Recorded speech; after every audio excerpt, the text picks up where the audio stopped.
Hey everyone, welcome back to another video. My name is Dan and today we're talking about the final episode of WandaVision.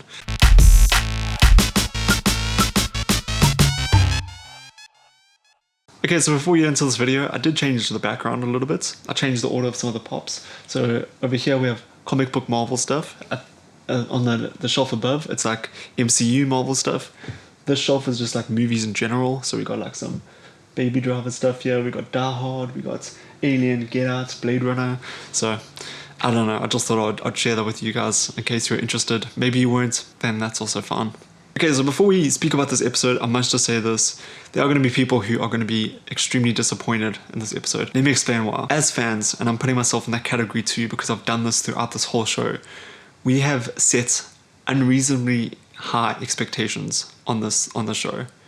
Especially when the show started getting super interesting, it's super good, and there were lots of twists and turns and lots of theories, happening and getting debunked and then being confirmed, all that sort of stuff. We have set extremely high expectations on the show. I really, really love this episode.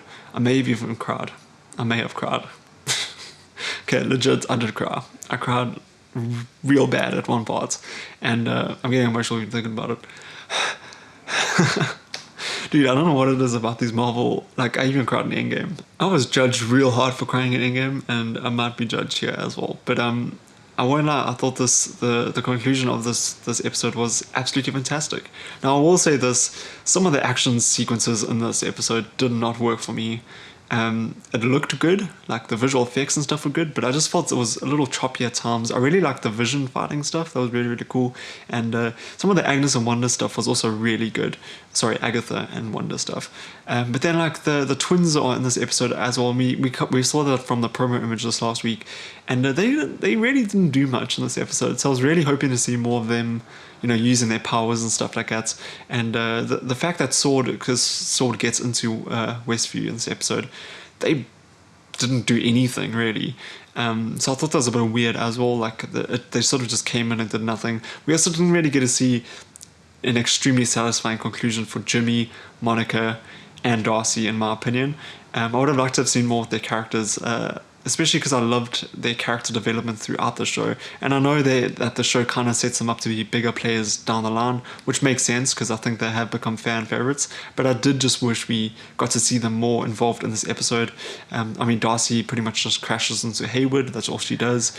Jimmy just sort of calls the other FBI guys to come and help out.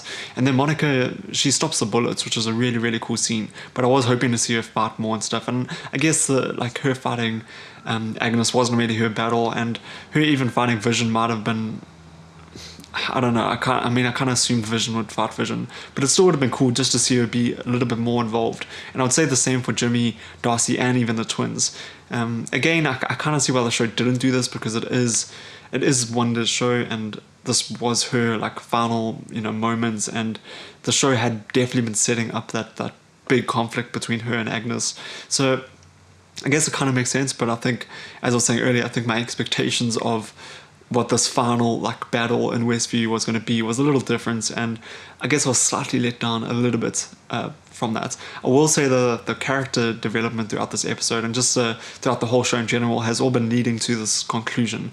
And my favorite moments for me personally in this whole episode were just when Wanda was sort of getting ready to say bye to Vision and the twins, and that's where the tears started coming, and I was just like, I was bawling, guys. It was bad. Yeah, it was very sad. And just with her saying bye to Vision in the lounge, oh man.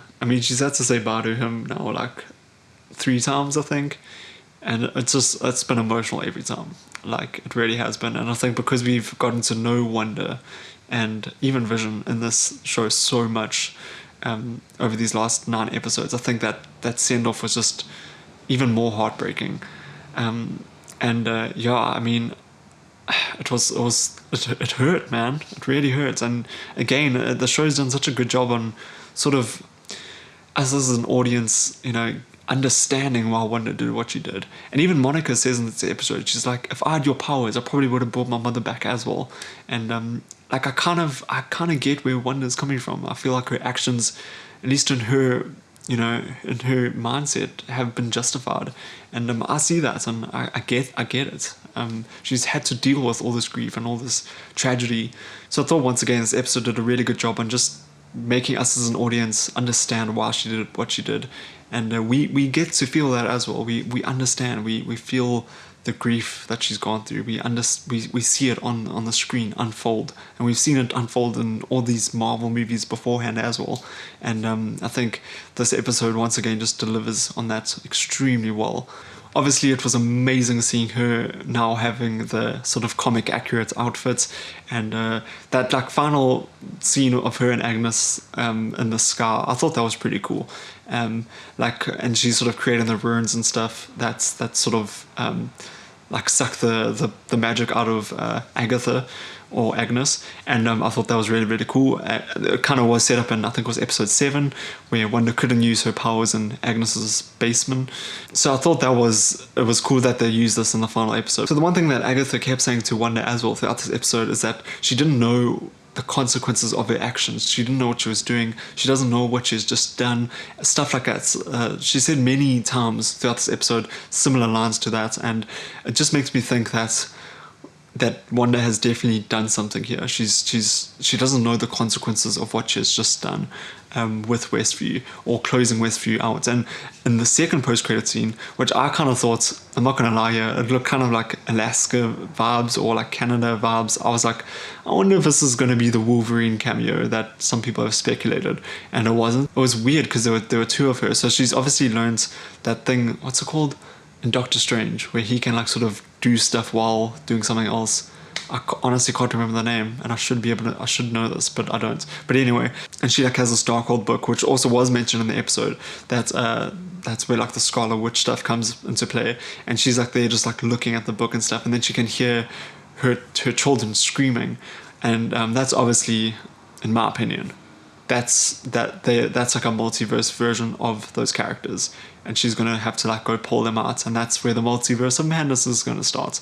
And then also Agnes said something along the lines of, you got all this power but you have no knowledge, and I think it's also going to play into parts into the next couple of MCU films. I think Wanda, although she's like getting knowledge now with the Darkhold book, I feel like she's going to cause some things to happen unintentionally or intentionally, but it's going to have major consequences because of her power. And I think it's the post-credit scene, or the after-credit scene in this episode was definitely setting that up, because I feel like she's going to go after her twins, and it's going to be them in the multiverse, and she's going to pull them out. It is also interesting, I don't really like speaking about this stuff because some people kind of consider it spoilery for the future of the MCU stuff, but the twins were also, they're not twins in real life, but the actors who portray the twins, they were also in London recently, and that's where Doctor Strange 2 is being filmed. So we can read way too much into that if we want to, but I found it weird that both actors were in London at a similar time while Doctor Strange is being filmed at a similar time. Coincidence? I don't know. So then the Vision battle stuff was really cool. I really enjoyed that. I liked how they were like sort of phasing into each other, and like, it was just really interesting. And then I also really liked how Westview Vision like was reasoning with the white version of Vision in the library or whatever it was. I thought that was really interesting. It reminded me a lot of like the dialogue that Vision had in Age of Ultron. And I thought it was interesting how like Vision sort of gave the white version of Vision like access to the memories and all those moments in the original Vision's life, and that whole dialogue of the ship and stuff was super interesting, and I thought it made so much sense in that scenario. So good job on the writers for putting that in. I thought that was a really beautifully written scene. So that was cool, and we're obviously going to see the white version of Vision be a player down the line, I feel. He's going to come back obviously because he didn't end up dying in this episode. Okay, and then Pietro, we found out in this episode, was actually Rolf the whole time. So Rolf has been mentioned throughout the show, and we always kind of thought that was like Agatha's partner in some capacity, but it actually just turns out that Rolf was the owner of the house that Agnes, sort of invaded, and then she put that like little necklace thingy around him, which was like a mind control thing. So he was not Quicksilver from the X-Men universe, which I did like over these last couple of weeks. I kind of thought he wasn't. It turns out he was just Rolf. So I know that's going to piss off a lot of people. A lot of people aren't going to be happy about that, because they had also had this preconceived idea that this was going to be the Quicksilver from the X-Men universe. And I mean, rightfully so. I think that was definitely a troll by Kevin Feige, and I thought it was really well done because it did get people talking about the show, but it was a bit of a misdirect. And he isn't Quicksilver from the X-Men universe. He is just Ralph. Okay, so guys, those are my thoughts on the final episode of WandaVision. I absolutely loved the show. I loved it so much. I'm going to go back and watch it from the beginning straight to the end without having to wait a week. I think it's going to be awesome. It's going to feel like a long movie, which is going to be fantastic. I really did enjoy this episode. It's not my favorite episode of the season, not by a long shot, but it is a very solid conclusion to the show, I would say. And I feel like us as fans probably did have unreasonable expectations on this episode. Guys, thank you so much for watching this video, and thank you for watching all the videos over these last couple of weeks. It has been really fun talking about the show, and it's been really awesome knowing that there are people out there watching what I have to say as well. So thank you so much for that. I really do appreciate it. And if you could describe WandaVision in one sentence, the whole season, let me know in the comments down below. I'd love to know what your thoughts are on the show. Thank you guys for watching, and until next time, please stay safe out there, and I'll see you soon. Bye bye.